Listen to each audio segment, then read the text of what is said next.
Perhaps we should practice counting as a group. That's imperfect for me tonight. Want to get room? Just take one step back. I'm Bill Teisling. I'm the executive chamber, and we've done a number of things here. They're very gracious. This is such an extraordinary space. And, we were just talking about Michael Edmund, who did the work to make this converted into what it is today. A wonderful effort, the kinds of things that we wish we could have lots of in Santa Cruz. And that's particularly true of taking care of me as I age. So I'm very grateful for you being ready for me. This is the 25th anniversary of the, I think, of the grand opening of this facility. That's correct. So, which is another milestone and something that we really like to see. And that, as an economic community, businesses that thrive and continue to provide service. Let me introduce the mayor, Cynthia Matthews, to say a few things. Express our appreciation as a city and community for just this wonderful resource that we have. I'll just say also, as someone who's been associated with historic preservation in our community, both with the old previous historical society and more recently the Museum of Art and History, it's such a gift to a community to have a historic structure that had fallen on times, was at risk of decaying before our very eyes, to have someone see the potential to give it new life, a new use, so it becomes a really vibrant part of our community. And that, to me, it serves our community now, and it preserves something that's really an important part of our history. I know Ross is going to give the fuller story later on, but I just think this is both a resource and a tribute to the whole community that we all should be grateful to celebrate. So thank you for being here. And Terry and her crew here are going to say a few things. Terry? We just are so honored and privileged to be able to serve seniors here in Santa Cruz County. And there's such history here that we've built upon and learned from, and we grow. But a very special thanks to this lovely lady and her family and her support, and her husband, whose vision we've been able to carry on and to serve and bring joy and love and respect to seniors here in Santa Cruz County.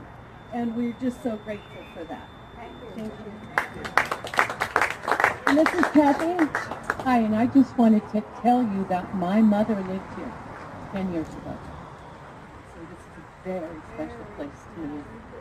Spent a lot of time here. Every night I walked out and I said, my mom is safe because she's excited. So thank you, Michael. So why don't you 3 or 4, however many you'd like, step down here and get a hold of the scissors. Where's our Kathy? Kathy's going to cut. Oh, I'm the stronger one. This is not something that calls for great strength, but that'll be fine.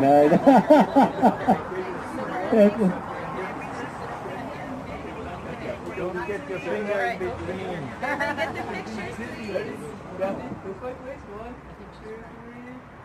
One more, please. Okay, we're ready to cut. Oh, hang in there. 1, 2, 3. Go for it. Okay, everybody get their pictures? Everybody got it? All right, let's do a countdown. From 3, 2, 1.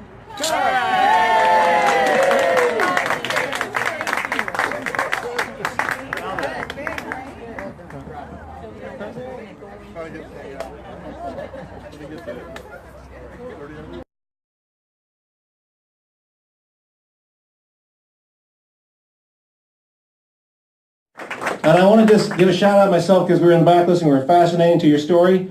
Elwood, ladies and gentlemen, Elwood. Elwood Beckman loved you in the movie The Blues Brothers. That was great. Okay. Ladies and gentlemen, it is my pleasure to introduce the executive director of Sunshine Villa, Terry Silly Kruzik. I'm going to get the whole intro in, okay, Terry? Because you have to put up with me all the time. Terry is a powerful advocate for seniors. She came to Sunshine Villa with more than 10 years of experience working with seniors. She uses her leadership skills to guide her team. That's not my best side.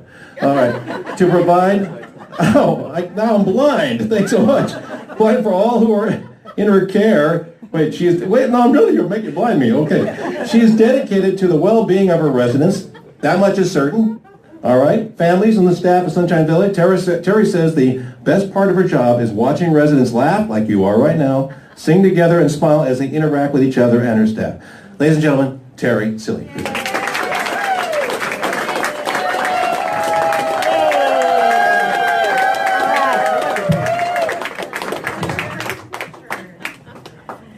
Well, I hope I can share this without a few tears because this comes from my heart. You know, without the history of our building and the vision of Michael O'Hearn, Sunshine Villa would not be what it is today. Today's Sunshine Villa is a safe, caring environment for seniors in Santa Cruz County. My staff and I are committed to providing the very best care with respect, kindness, and compassion for our residents. My staff and I consider it a privilege every day that we walk through the doors of Sunshine Villa to serve our residents. We get to share in the lives of our residents. We find moments of laughter, tears, joy, hope, and a deep desire to live life to the fullest. Our residents share their own history and wisdom with us, and we learn and grow more aware of how precious life is. We celebrate today all the memories of lives changed for residents, family members, and staff over the past 25 years. And we look forward to another 25 years of serving our seniors and families in Santa Cruz County. We'd like to close the presentation today with us all singing, "You Are My Sunshine." So Lynette, come on up and let's all sing this together because it is the love that we share with one another that makes this place a home. And very special to all of us. And so we'll share this moment of singing this song, "You Are My Sunshine," and just enjoy one another. Thank you, Okay, everybody, I'm going to play the spoons to keep us all together. Okay, so it's going to go like this. Are you ready? Here we go. You are my sunshine, my only sunshine. You make me happy when skies are gray. You'll never know, dear, how much I love you. Please don't take my sunshine away. One more time. You are my sunshine, my only sunshine. You make me happy when skies are gray. You'll never know, dear, how much I love you. Please don't take my sunshine away. Please don't take my sunshine away. We love you. I don't know how to quite to deal with that. I haven't When you shaved. get old, you can say those things. Too late. He doesn't need any soft focus. Oh my God, I'm on the screen. Do you want the microphone? Do you have some jokes for us? I do. No, go True for stories. it. Go for it. Folks, welcome to the 25th anniversary of Sunshine Villa. As Kathy mentioned, your mom was here. Is that correct? That's right, 10 years ago. So I interviewed for a living. So I think your mom. How long was your mom here? What was her name? Her name was Joan, my mom Joan, and she was there about a year and a half, and she had to leave because at age 80 her appendix burst. Oh. Very unusual, right? And she became very ill and unfortunately could not come back. But I was here every day with my mother, and I had a wonderful time. As you know, that's what Sunshine Villa can do. And on that note, thanks for the segue. My mother, Vilma.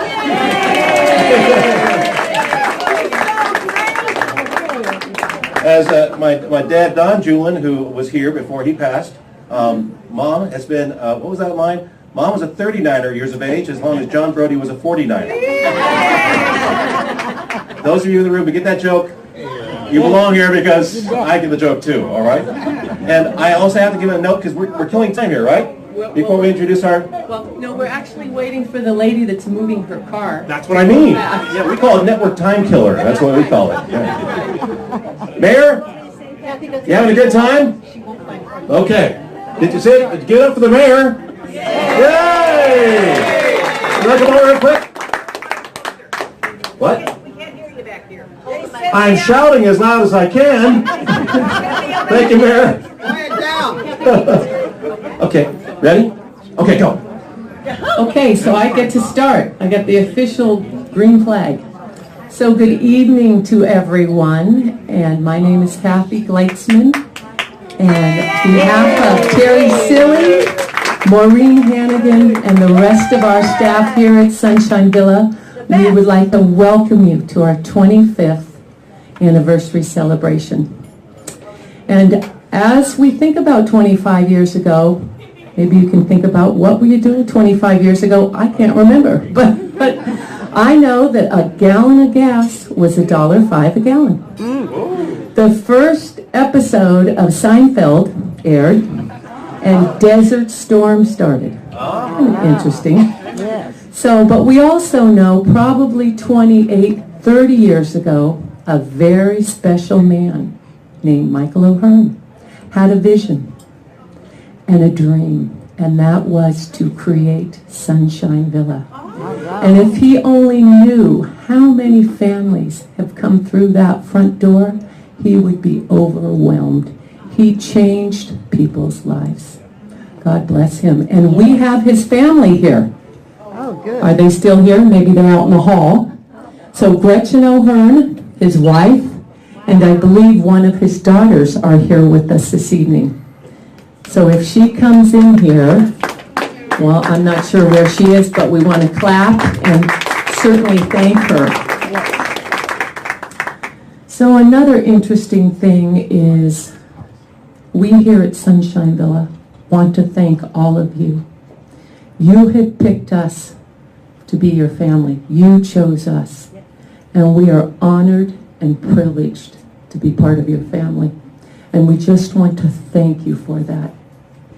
And now what we'd like to do is we're going to have our Mr. KSBW. Oh, by the way, Yes, ma'am. I see you every morning on TV. I just have to tell you this. And I say to my husband, hey, I seen him at Sunshine Villa.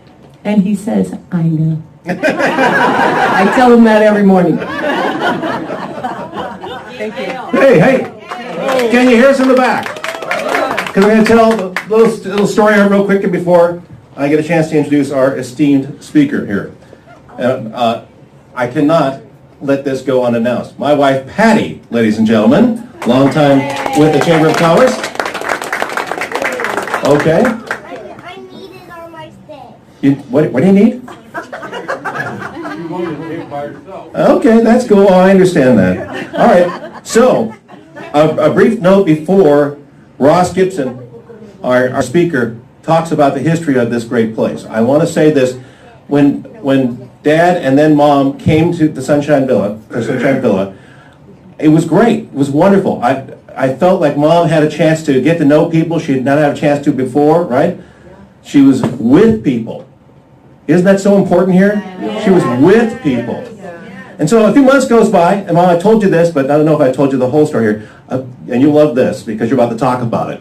A few months goes by, and I'm reading my Santa Cruz Sentinel. Can you hear me in the back?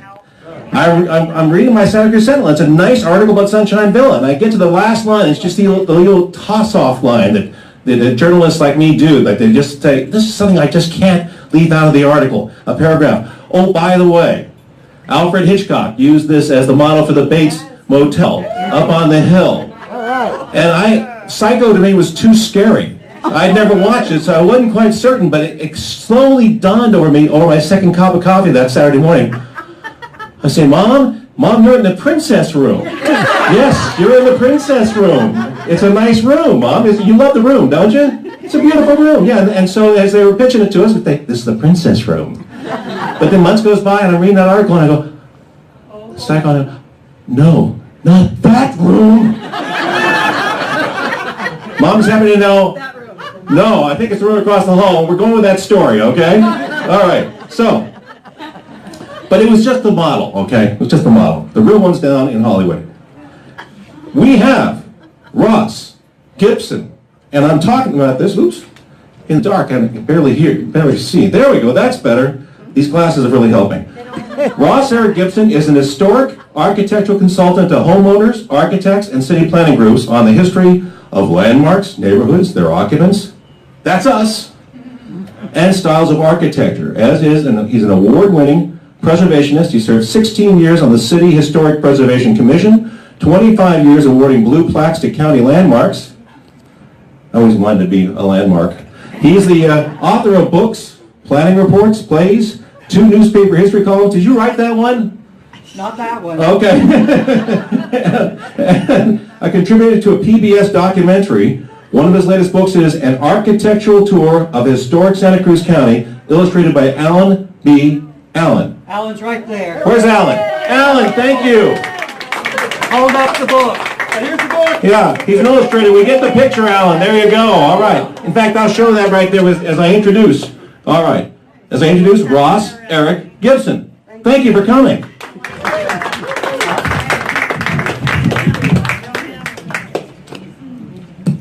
Let's see the book. It's right there. It's right here. We're looking at it. Let us show the book. Wonderful, thank you. Yeah, I thought you'd like that. Here we go. Yeah, show it around, that's Wow, beautiful. And where's it at? Bookshop Santa Cruz. Yay! Pass it around. it. Okay, are we on? Good. Well, we're celebrating a quarter century for this facility, and yet it goes back at least 150 years. The man who built the first cottage on this site was Dr. Francis Kittredge, and he gave up a 20-year career as a doctor back east in order to come out west to mine for gold. And I don't know what he got, but he ended up in Santa Cruz. He built a little cottage here in 1853, and then he became a state legislator. And the noted thing of his administration was when he joined together with some other local people and created the first good road over the Santa Cruz Mountains called the Santa Cruz Turnpike. We know it today as Old San Jose Road. So he was living in that house with his wife, Almira, and her sister, Harriet. And they looked out. If you had lived here at that time and looked towards what's now the depot, you would be looking over a vast, vast orchard that belonged to Judge Blackburn. And Judge Blackburn became one of the first, one of the first rich people in Santa Cruz. And so he married Harriet, and they lived just down the hill from here. And then during the Civil War, they had a series of tragedies where both their children died of typhoid in the war. And so when the judge died, Harriet moved back into the little cottage, and they spruced it up, and 1867 was when it became a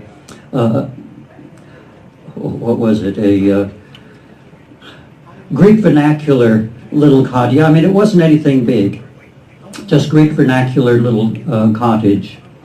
And so 1874, they were trying to bring railroads into Santa Cruz for 10 years, and finally they decided, oh, well, why don't we just do it ourselves? So they founded the Santa Cruz Railroad, and in order to get the railroad up to into the mountains, they had to go through Harriet Blackburn's apple orchard, and so she negotiated a lease with them and then turned her house into a railroad hotel called the Kittredge House in honor of her family. So that was the first time that the little house became a hotel. And the they had two branches for the railroad. One branch went down Pacific Avenue, and that was inconvenient because if you have a railroad going down the middle of the street, you can't cross the street to go to the business across the street without circumventing an entire parked railroad car. So they moved it over to Chestnut Street and turned the old rail line into a trolley line. And Mr. Swift ran the Pacific Avenue trolley line, and once he got his trolley up and running, he decided that what he wanted was to have a hotel at each end of the trolley and one in the middle of the line.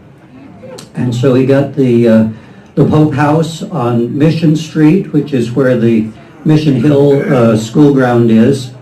And then the Kittredge House was the other end of the line, and the Pacific Ocean House was on Pacific Avenue at the head of Pacific in the middle of the line. Now, he was the one who decided that he would move the cottage to the backyard and build the fancy building that we see in front, the 1883 mansarded structure. And so he constructed that and had these grand plans for this wonderful place, and then he passed away at the age of 45. And so everything kind of fell apart. Another trolley owner thought that he would buy the place, but instead it was James Philip Smith who came to town, and he'd been traveling the world. He also worked in the trolleys, and he decided that he would buy the Kittredge House Hotel and turn it back into a home. Of course, now it had been expanded and expanded several times over, and so it was rather a large place. And he had he had landscape architects lay out the grounds so that it looked like a park. I mean, it was compared to Del Monte Hotel grounds for its time as very elegant with these meandering paths. And then he and his family went on a tour of Asia, visiting China and Japan, and coming home with a house load of antiques that they decorated with. And there was even a 16-foot tall dragon fountain that they put in the yard. I mean, 16 feet tall, that's a story and a half. That must have been something marvelous to see. So there were these beautiful statues all through the gardens. And he was known as Sunshine Jim because he had a sunny smile and he very seldom spoke. And so his wife called the place the Sunshine Villa, and that's where we get the name. Say that again. Why is that? Because he never spoke? Oh, he seldom spoke. He just smiled and nodded. Now, you might know Fred Swanton is the man who built the boardwalk. Well, way back when, 1889, Fred brought the first electricity to Santa Cruz and electrified the town. And so he wanted to start an electric trolley, but the town wouldn't let him do it down Pacific Avenue because they were afraid that electricity was too experimental and they would end up with a big disaster. So he joined with James Philip Smith and built a trolley line out to Westcliff Drive at the end of Woodrow Street. And then they said, well, now we can see that it works. You can electrify the Pacific Avenue trolley. But then they had a trolley line out on Westcliff to nowhere. I mean, it ended at the cliffs, but you weren't going to get any ridership. And so they built a trolley park out there, a little amusement park. And this became the forerunner of the boardwalk. Now, let's see, Smith was...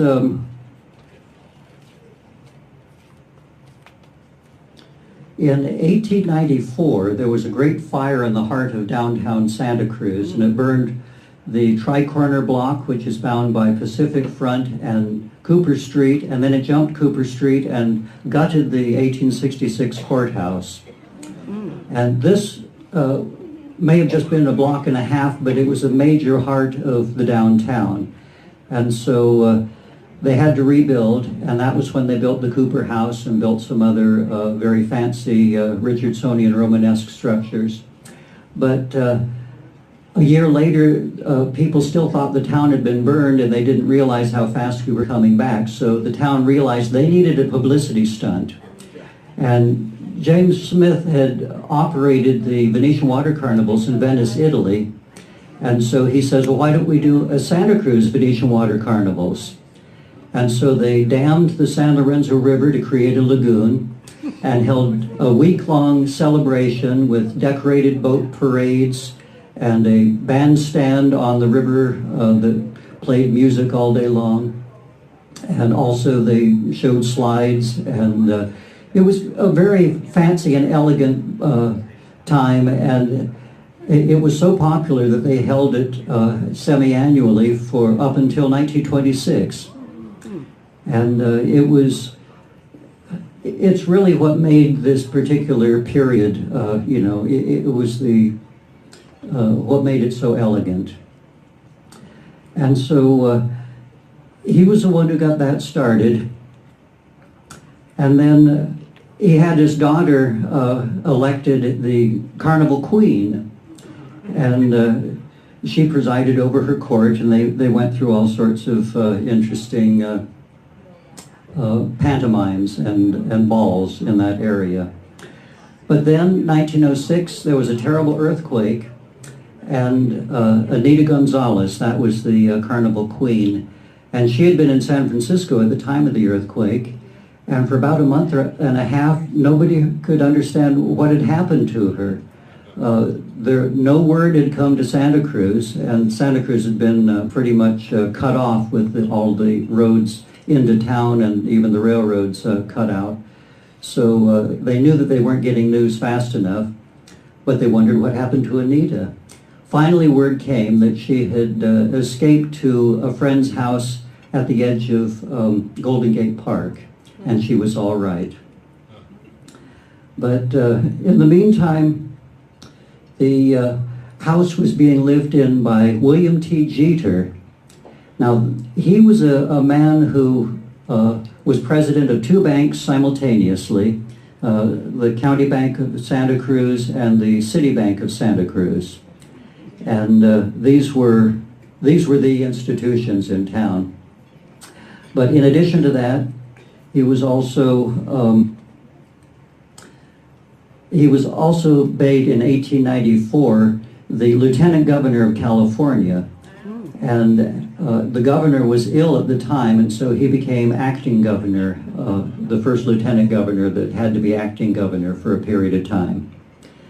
But he was quite an innovative person. He did a lot of interesting things. What he is best known for is on his deathbed, he made sure that Henry Cowell Big Trees would be saved as a state park instead of being subdivided into a housing development. Wow. Absolutely, yeah. So after his period, the Smiths continued to own it, but they were not living down here. They were living up in San Francisco and used this mostly as a summer home. And then in 1926, one of the Smiths might have died. I can't find any evidence of that, but that was when the Japanese gardener was let go. And he had taken care of the place for about 30 years, and so it must have meant that this was, nobody was coming back to the place, and they sold it to the McRaes. And the McRaes turned it into a hotel. But around that time, the highway over the hill was bringing day trippers here. We no longer came to stay in a hotel to have a week's enjoyment at the beach and then go home. So hotels were starting to wind down. Instead, they turned it into a motel, built a wing of houses in the back, and they stuccoed it over to try to reduce maintenance. So it started to look a little run down after a while. Now, during World War II, this was the time when there was quite a lot of people, soldiers coming and going in town. They were either here on leave or they were attending the convalescent hospital in the old World War. I was stationed over at Fort Ord in Monterey, and in 1942, 74 years ago, a soldier and I came over here to Santa Cruz to go down to the beach. We got down there, spent the day there, nightfall came. We tried to sleep on the beach, and at that time the sand fleas would just about eat you alive. So we couldn't stay on the beach. We went up on the boardwalk, which was boards at that time, and walked down to the end of it, down to Beach Street. From Beach Street we went on 2nd Street. Now 2nd Street goes by the entrance to the McRae Hotel, and we kept walking on 2nd. Saw a light up on McRae Hotel.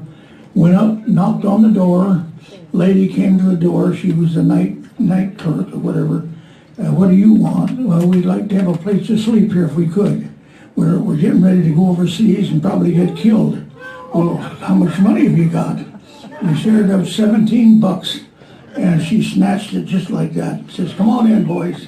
We went in, and she says, follow me. She took us up the staircase right next to where you play pool.